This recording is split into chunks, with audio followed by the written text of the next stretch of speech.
नमस्कार. या प्रश्नात काय म्हणले प्रश्नचिन्हाच्या जागी आपल्याला योग्य पर्याय निवडायचा आहे. इथं प्रश्नचिन्ह आहे. तर ह्या गोष्टीत या त्रिकोणातली गोष्ट दिली मधली 3, 7 ह्या बाहेरच्या गोष्टींवरती काहीतरी प्रोसेस करून मिळण्याची दाट शक्यता आहे. कारण ती वेगळ्या पद्धतीने दिसते. मग 7, 9, 9, 7, 16, 16 आणि 21, 37. 37 पासून 3 बनतात का? नाही. 14 आणि 5, 19, 19 आणि 10, 29 सात्यांचा संबंध दिसत नाही डायरेक्ट.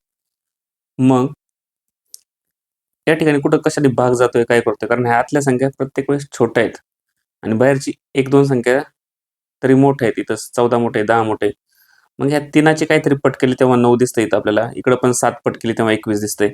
तसं 7ची पण इथं डबल केल्यानंतर 14 भेटते. पण इकडं खाली 10 आणि 7चा संबंध लागत नाही. पण हा तिरका संबंध लागतोय. 3ची 3 पट 9 आहे. 7ची दुप्पट 14 आहे. मग ही कशी झाली 3 पट? तर ह्या 2 संख्यांच्या संबंधातून झाली का?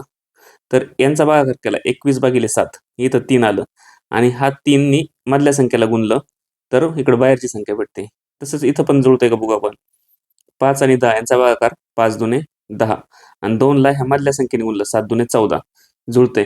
मग ह्या दोन्ही संख्यांचा भागाकार घेऊ 3 त्रिक 9 3 गुणिले ही मधली संख्या x = 18 मांडली तर बरोबर यायला पाहिजे. कारण इथं पण तसंच झालं, इथं पण तसंच झालं, इथं पण तसंच येईल. मग 3 गुणिले किती बरोबर 18? 3 सक 18 म्हणून पर्याय नंबर 3 6 नंबर इथं एकच्या जागी 6 येणार. 3 सक 18. समजलं? पाहिल्याबद्दल थँक्स.